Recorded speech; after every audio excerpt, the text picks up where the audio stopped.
नमस्कार, good morning. प्रखर GS के इस वीडियो सेशन में एक बार फिर आप सभी का स्वागत है। इस वीडियो में हम लोग पिछले 13 जुलाई से 19 जुलाई तक के महत्वपूर्ण करेंट अफेयर्स एमसीक्यू की चर्चा करेंगे। आशा है ये सभी करेंट अफेयर्स एमसीक्यू आपके आने वाले परीक्षाओं के लिए लाभकारी होंगे। तो आइए शुरू करते हैं आज का यह वीडियो शुरू करने से पहले अभी तक आपने इस चैनल को सब्सक्राइब नहीं किया है तो इस चैनल को सब्सक्राइब कर लें, बेल आइकन भी दबा दें ताकि आपको आने वाले वीडियो का नोटिफिकेशन प्रॉपर रूप से मिल सके। इस वीडियो को शेयर करें और लाइक भी करें।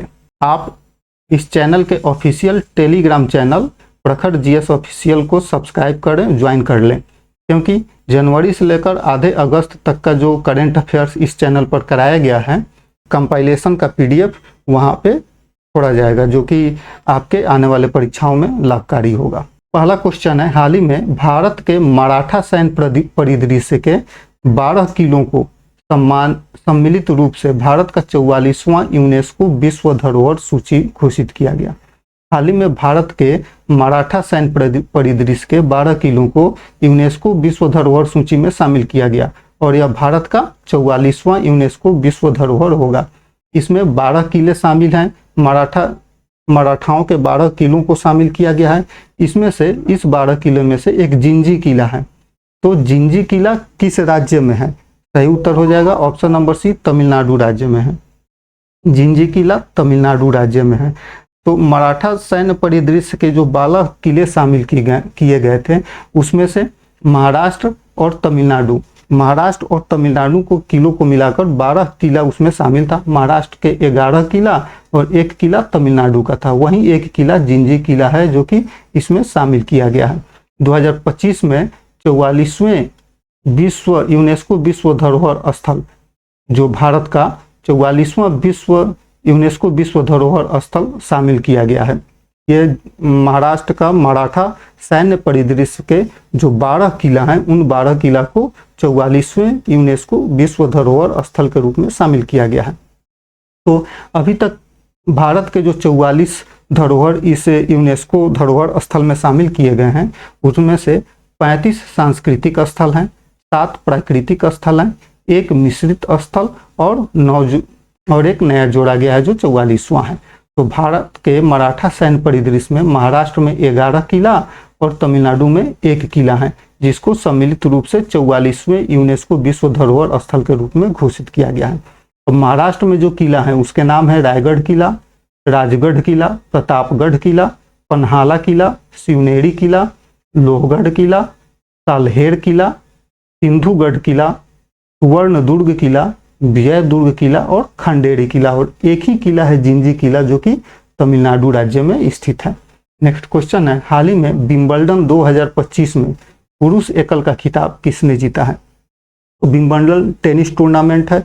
4 टेनिस टूर्नामेंट जो प्रमुख टेनिस टूर्नामेंट होते हैं उसमें से विंबलडन एक टेनिस टूर्नामेंट है, जिसमें जेनिक सिनर ने पुरुष एकल का खिताब हाल ही में जीत लिया है। तो विंबलडन 2025 जो हुआ था उसके जो विजेता हैं, पुरुष एकल के विजेता हैं जेनिक सिनर। ये इटली के खिलाड़ी हैं। कभी कभी परीक्षा में पूछ लेता है कि जेनिक पूछेगा, हो सकता है इसे पूछे कि जेनिक सिनर जिन्होंने विंबलडन 2025 जीता है, ये किस देश के हैं? तो इटली के हैं। और उप विजेता रहे हैं कार्लोस अल्काराज जो कि स्पेन के हैं। महिला एकल का जो पुरस्कार है ईगा स्वीटेक पोलैंड की हैं, इन्होंने जीता है। और उप विजेता अमांडा अनिसिमोवा जो कि यूएसए की हैं।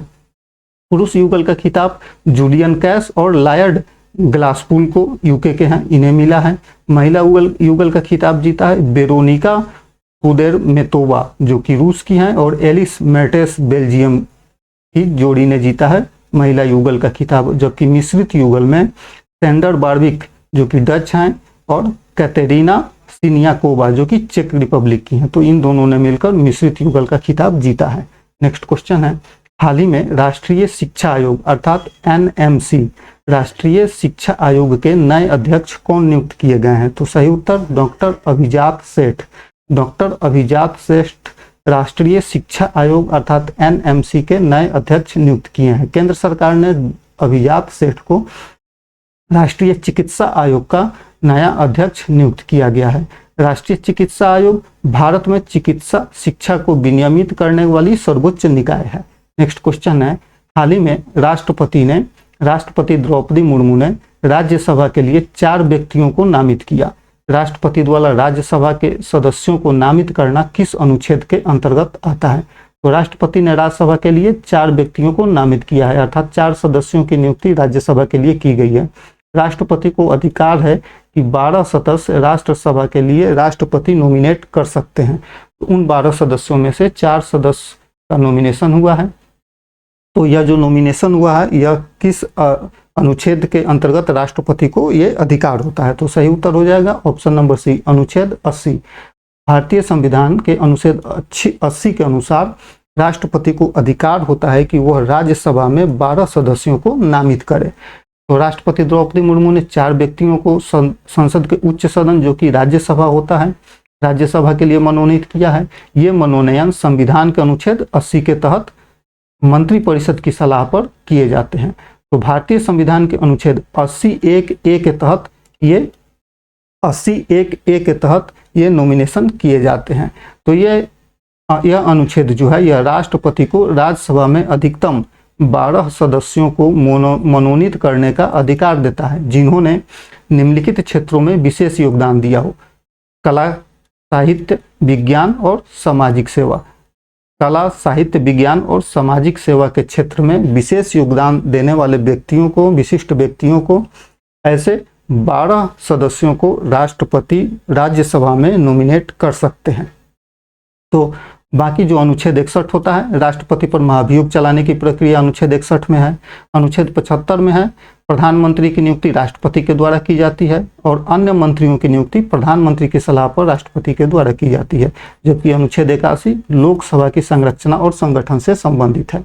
नेक्स्ट क्वेश्चन है, हाल ही में बहुपक्षीय सैन्य अभ्यास टेलिस्मैन सेबर कहाँ आयोजित किया गया जिसमें भारत भी शामिल हुआ? तो एक बहुपक्षीय सैन्य अभ्यास आयोजित किया गया था टेलिस्मैन सेबर, और इस सैन्य अभ्यास में भारत भी शामिल हुआ था। तो यह अभ्यास कहाँ आयोजित हुआ था? ऑस्ट्रेलिया में हुआ था। कहाँ आयोजित हुआ था? तो ऑस्ट्रेलिया में हुआ था। टेलिस्मैन सेबर 2025 सैन्य अभ्यास, इस टेलिस्मैन सेबर का यह 11वां संस्करण है जो कि 2025 में आयोजित हुआ था और यह ऑस्ट्रेलिया में आयोजित किया गया था। और सबसे बड़ा युद्धाभ्यास है यह ऑस्ट्रेलिया का, जिसमें ऑस्ट्रेलिया, अमेरिका, भारत समेत 16 अन्य देशों के लगभग 35,000 से अधिक सैनिक इसमें शामिल हुए थे। नेक्स्ट क्वेश्चन है, हाल ही में रेलवे सुरक्षा बल की पहली महिला महानिदेशक कौन बनी है? तो रेलवे सुरक्षा बल की पहली महिला महानिदेशक अभी बनी है सोनाली मिश्रा। रेलवे सुरक्षा बल की पहली महिला महानिदेशक कौन बनी है? तो सोनाली मिश्रा बनी है। वरिष्ठ IPS हैं सोनाली मिश्रा। इन्हें रेलवे सुरक्षा बल का महानिदेशक अर्थात DG नियुक्त किया गया है। वह RPF का नेतृत्व करने वाली पहली महिला होंगी। वह मनोज यादव का स्थान लेंगी, अर्थात अभी तक रेलवे सुरक्षा बल RPF के जो DG थे वो मनोज यादव थे। अब मनोज यादव के स्थान पर सोनाली मिश्रा को RPF का नया DG नियुक्त किया गया है। रेलवे सुरक्षा बल की स्थापना जो हुई थी 1957 ईस्वी में की गई थी। नेक्स्ट क्वेश्चन है, हाल ही में क्रूज पर्यटन को बढ़ावा देने के लिए एक राष्ट्रीय पहल क्रूज भारत मिशन में शामिल होने वाला भारत का पहला राज्य कौन बन गया है? तो क्रूज पर्यटन को बढ़ावा देने के लिए एक राष्ट्रीय पहल शुरू की गई थी जिसे क्रूज भारत मिशन नाम दिया गया था।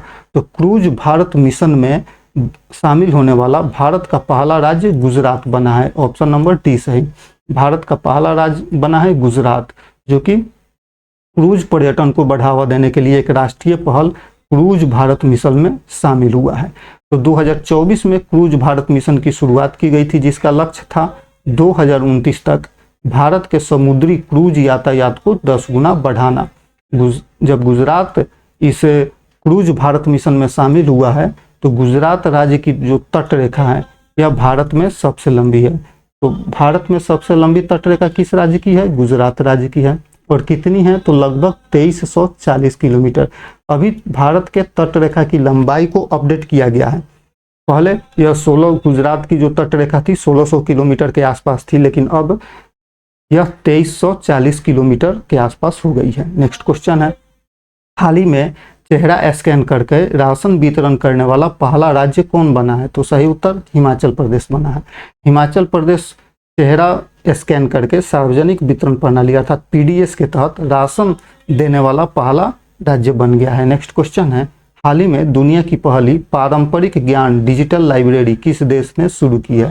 तो दुनिया की पहली पारंपरिक ज्ञान डिजिटल लाइब्रेरी, दुनिया की पहली पारंपरिक ज्ञान डिजिटल लाइब्रेरी यह शुरू हुई है भारत में। दुनिया की पहली ज्ञान डिजिटल लाइब्रेरी यह भारत में शुरू की गई है और भारत ऐसा पहला देश बना है जो पारंपरिक ज्ञान डिजिटल लाइब्रेरी शुरू किया है।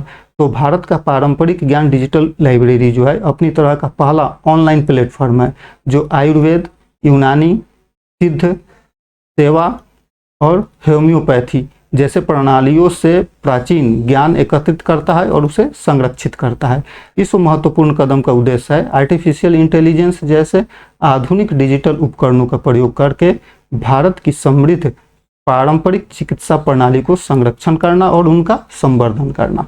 नेक्स्ट क्वेश्चन है, हाल ही में फ्रांस ने न्यू कैलिडोनिया को और अधिक स्वायत्तता प्रदान की है। तो फ्रांस ने न्यू कैलिडोनिया को और अधिक स्वायत्तता प्रदान की है। तो न्यू कैलिडोनिया जो है यह किस सागर में या महासागर में स्थित है? सही उत्तर यह प्रशांत महासागर में स्थित है। न्यू कैलिडोनिया कहाँ स्थित है? प्रशांत महासागर में स्थित है। यह दक्षिण पश्चिम प्रशांत महासागर में द्वीपों का एक समूह है न्यू कैलिडोनिया, जिस पर फ्रांस का यह एक विदेशी क्षेत्र है, फ्रांस का अधिकार है। 2024 में न्यू कैलिडोनिया में हिंसक विरोध प्रदर्शन हुए।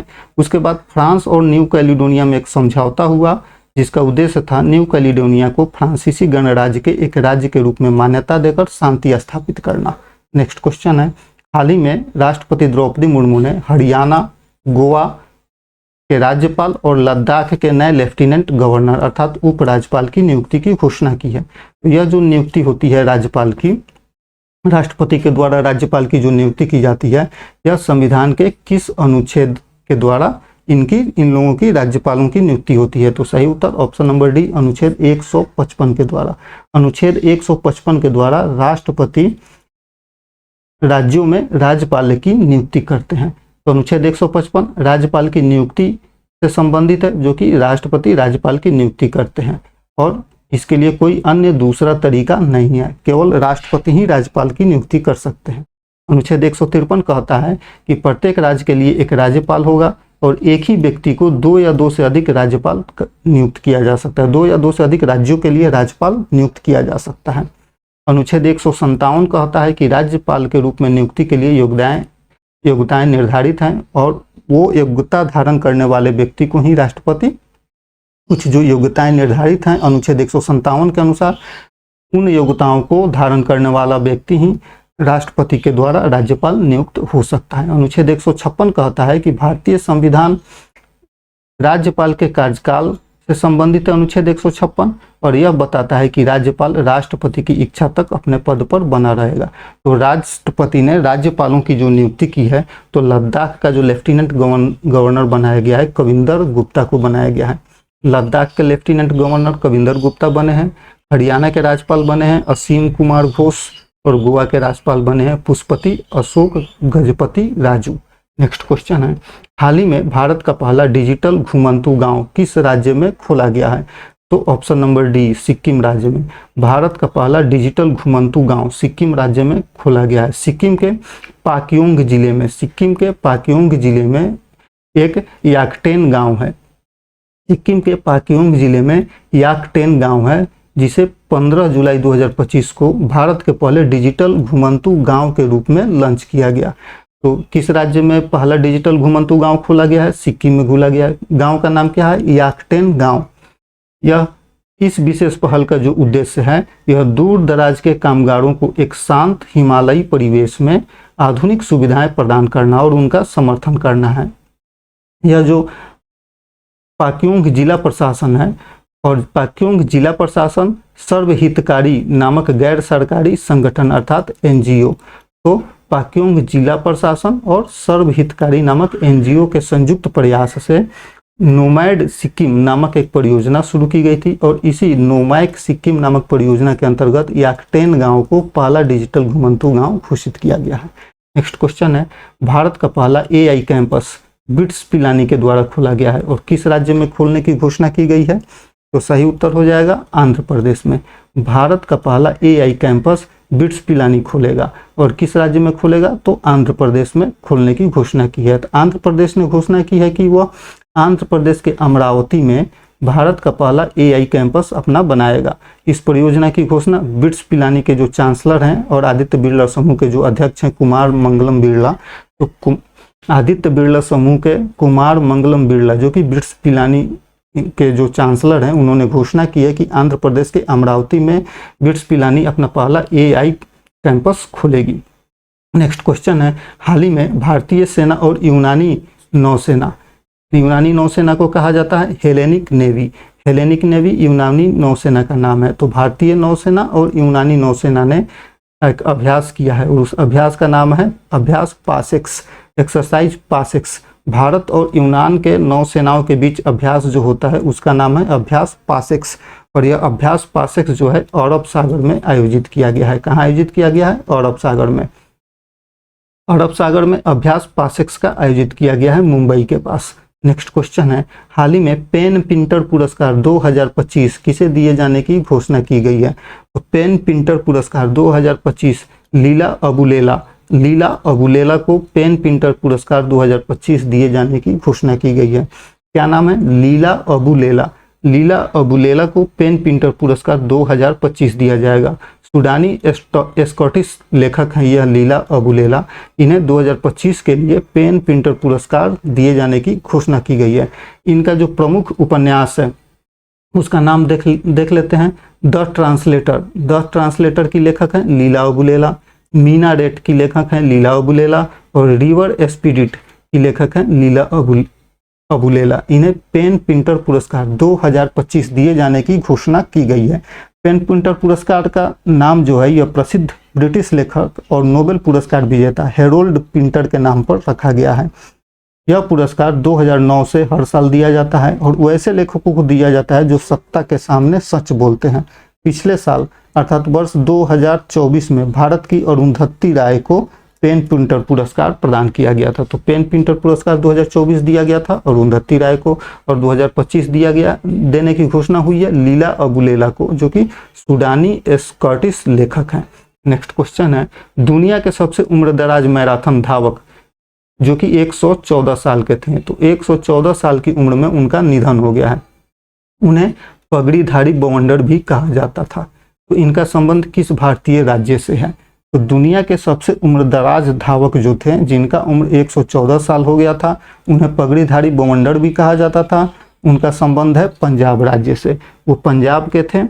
तो दुनिया के सबसे उम्रदराज जो धावक थे जिनकी उम्र 114 साल थी, पगड़ीधारी बवंडर जिन्हें कहा जाता था, वे पंजाब राज्य के थे। उनकी 89 वर्ष की आयु में पहली बार 2000 में लंदन में अपनी पहली मैराथन दौड़ लगाई थी, और उन्हें पगड़ीधारी बवंडर भी कहा जाता था। तो उनका जो नाम था वो फौजा सिंह था। दुनिया के सबसे उम्रदराज धावक कौन थे? फौजा सिंह। उन्हें पगड़ीधारी बवंडर भी कहा जाता था। नेक्स्ट क्वेश्चन है, हाल ही में जून 2025 के लिए ICC player of the month का जो पुरस्कार है ये किसे दिया गया है? तो जून 2025 के लिए ICC player of the month का पुरस्कार दिया गया है उपरोक्त में से एक से अधिक, अर्थात एडन मार्करम और हेले मैथ्यूज, इन दो लोगों को ICC player of the month का पुरस्कार दिया गया है। दक्षिण अफ्रीका के हैं एडन मार्करम जो कि हैं ये दक्षिण अफ्रीका के हैं। इन्हें 2025 के लिए ICC men's player of the month चुना गया है, जबकि वेस्ट इंडीज की हेले मैथ्यूज को ICC women's player of the month का पुरस्कार दिया गया है। नेक्स्ट क्वेश्चन है, हाल ही में भारत का पहला एक्वाटेक पार्क कहाँ लॉन्च किया गया है? तो भारत का पहला एक्वाटेक पार्क जो है यह असम में लॉन्च किया गया है। असम के मुख्यमंत्री हेमंत बिस्वा शर्मा ने भारत का पहला एक्वाटेक पार्क लॉन्च किया है असम में। असम के गुवाहाटी के पास सोनपुर में भारत का पहला एक्वाटेक पार्क लॉन्च किया गया। यह पार्क जो है यह मत्स्य पालकों को एक्वापोनिक्स, बायोफ्लोक और सजावटी मछली प्रजनन जैसी नई तकनीकों के बारे में जानने में मदद करेगा। इस पहल का उद्देश्य है राज्य में मछली उत्पादन को बढ़ावा देना और किसानों की आय में वृद्धि करना। नेक्स्ट क्वेश्चन है, हाल ही में किस देश का सबसे उन्नत संचार उपग्रह ड्रोन-1 अंतरिक्ष में प्रक्षेपित किया गया है? तो ड्रोन-1 जो है यह इजराइल का संचार उपग्रह है। ड्रोन-1 यह इजराइल का संचार उपग्रह है जिसे अंतरिक्ष में प्रक्षेपित किया गया है और अमेरिका के केप कैनावेरल जो कि स्पेस एक्स फाल्कन 9 रॉकेट के जरिए इसे अंतरिक्ष में प्रक्षेपित किया गया है। इस उपग्रह को इजराइल एरोस्पेस इंडस्ट्रीज के द्वारा विकसित किया गया है। नेक्स्ट क्वेश्चन है, हाल ही में जारी QS best student cities ranking 2026 के अनुसार दुनिया का सबसे किफ़ायती छात्र शहर का दर्जा किस शहर को दिया गया है? सही उत्तर ऑप्शन नंबर डी, नई दिल्ली को दुनिया का सबसे किफ़ायती छात्र शहर का दर्जा दिया गया है, नई दिल्ली को दिया गया। किसने दिया है? US best student cities ranking 2026 में। तो 2026 में 4 प्रमुख भारतीय शहरों को दिल्ली, मुंबई, बेंगलुरु और चेन्नई ने अपनी उल्लेखनीय प्रगति की है, जिसमें से दिल्ली जो है यह दुनिया का सबसे किफ़ायती छात्र शहर चुना गया है। इसमें दिल्ली को पहला रैंक मिला है, मुंबई 98वें रैंक है, अर्थात अंडर 100 में 2 शहर शामिल हैं, दिल्ली और मुंबई को 98वां रैंक, बेंगलुरु को 108वां और चेन्नई को 128वां स्थान मिला है। नेक्स्ट क्वेश्चन है, हाल ही में किस केंद्रीय मंत्री को कलिंग रत्न पुरस्कार से सम्मानित किया गया? कलिंग रत्न पुरस्कार, हाल ही में किस केंद्रीय मंत्री को कलिंग रत्न पुरस्कार से सम्मानित किया गया है? तो सही उत्तर ऑप्शन नंबर सी, धर्मेंद्र प्रधान जो कि शिक्षा मंत्री हैं भारत सरकार के, धर्मेंद्र प्रधान को कलिंग रत्न पुरस्कार से सम्मानित किया गया है। द्रौपदी मुर्मू ने उड़ीसा में एक आयोजित कार्यक्रम में इन्हें शिक्षा मंत्री को कलिंग रत्न पुरस्कार से सम्मानित किया। इस वर्ष का जो विजेता है धर्मेंद्र प्रधान, इन्हें शैक्षणिक सुधारों, भारतीय भाषाओं के उत्थान के प्रयासों के प्रति उनकी प्रतिबद्धता के लिए इन्हें सम्मानित किया गया है। नेक्स्ट क्वेश्चन है, भारत की पहली जनजातीय जीनोम अनुक्रमण परियोजना कहाँ शुरू की गई है? सही उत्तर ऑप्शन नंबर ए, गुजरात में। भारत की पहली जनजातीय जीनोम अनुक्रमण परियोजना गुजरात में शुरू की गई है। गुजरात पहली जनजातीय जीनोम अनुक्रमण परियोजना शुरू करने वाला पहला राज्य बना है, जिसका उद्देश्य है अनुवांशिक अनुसंधान के माध्यम से जनजातीय समुदायों के लिए स्वास्थ्य सेवा में सुधार लाना। यह पहल अनुवांशिक रोगों का शीघ्र पता लगाने और जीनोम डेटा का उपयोग करके व्यक्तिगत चिकित्सा समाधान विकसित करने पर ध्यान केंद्रित करता है। नेक्स्ट क्वेश्चन है, हाल ही में यूक्रेन की नई प्रधानमंत्री कौन बनी है? सही उत्तर ऑप्शन नंबर बी, यूलिया स्वीरिडेंको ये यूक्रेन की नई प्रधानमंत्री बनी है। यूलिया स्वीरिडेंको के रूप में यूक्रेन को नया पीएम मिला है। वह यूक्रेन के इतिहास में सबसे युवा प्रधानमंत्रियों में से एक हैं। इन्होंने डेनिस स्याल का जगह इन्होंने प्राप्त किया। इसके पहले यूलिया जो थी यूक्रेन की पहली डिप्टी पीएम रह चुकी थी, साथ ही वह देश की आर्थिक विकास मंत्री भी रह चुकी थी, अर्थात वो वित्त मंत्री भी यूक्रेन की रह चुकी थी। नेक्स्ट क्वेश्चन है, हाल ही में आयोजित अभ्यास सिम्बेक्स भारत और किस देश के बीच नौसैनिक अभ्यास है? भारत और किस देश के बीच नौसैनिक अभ्यास है? अभ्यास सिम्बेक्स। तो सही उत्तर हो जाएगा option number C, Singapore. Bharat और सिंगापुर के बीच जो अभ्यास होता है नौसैनिक अभ्यास, उसका नाम है अभ्यास सिम्बेक्स। और यह जो अभ्यास सिम्बेक्स है, इसके 32वें संस्करण अभी चल रहा है और इसका 32वां संस्करण में भारतीय नौसेना सिंगापुर में यह आयोजित किया गया है। और अभ्यास सिम्बेक्स की जो शुरुआत हुई थी 1994 ईस्वी में हुई थी और पहले इसे कहा जाता था exercise lion king. Next question है, किस सरकारी विभाग ने युवाओं को डिजिटल राजदूत के रूप में सशक्त बनाने के लिए संचार मित्र योजना शुरू की है? तो संचार मित्र योजना शुरू की गई है दूरसंचार विभाग के द्वारा। संचार मित्र योजना शुरू की गई है दूरसंचार विभाग के द्वारा। दूरसंचार विभाग ने युवाओं को डिजिटल राजदूत के रूप में सशक्त बनाने के लिए देश भर में संचार मित्र योजना शुरू की है। यह जो योजना है, इसका उद्देश्य है संचार मित्र नामक छात्र स्वयंसेवकों को दूर संचार संबंधी मुद्दों पर जागरूक करना। संचार मित्र लोगों को डिजिटल सुरक्षा, साइबर धोखाधड़ी की रोकथाम और विद्युत चुंबकीय क्षेत्र विकिरण संबंधी चिंताओं के बारे में शिक्षित करेगा।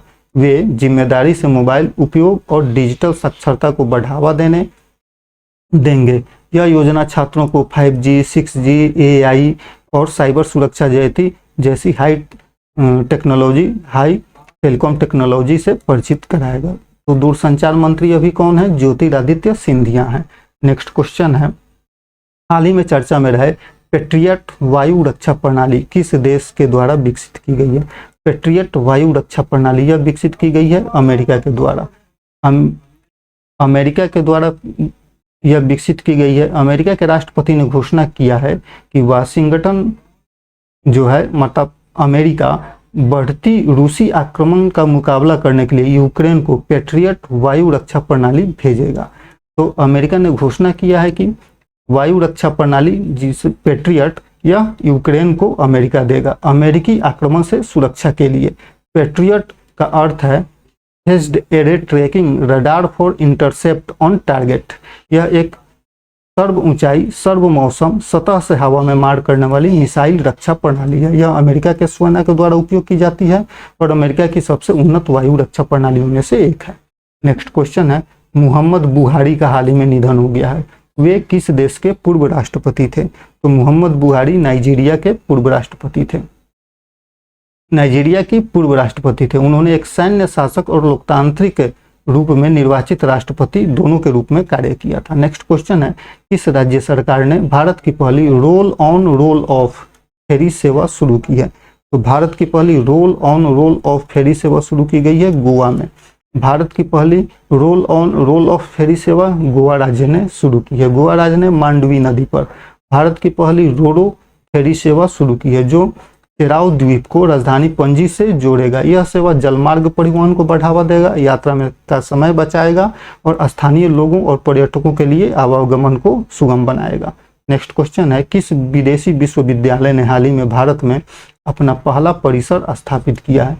तो भारत में अपना पहला परिसर स्थापित करने वाला विदेशी विश्वविद्यालय बन गया है साउथहैम्पटन यूनिवर्सिटी। साउथहैम्पटन यूनिवर्सिटी शिक्षा मंत्री धर्मेंद्र प्रधान और हरियाणा के मुख्यमंत्री नायब सिंह सैनी ने संयुक्त रूप से हरियाणा के गुरुग्राम में साउथहैम्पटन विश्वविद्यालय के पहले परिसर का इन्होंने उद्घाटन किया। यूजीसी के नए नियम के तहत यह भारत में पूर्णतः संचालित परिसर खोलने वाला पहला विदेशी विश्वविद्यालय बन गया है।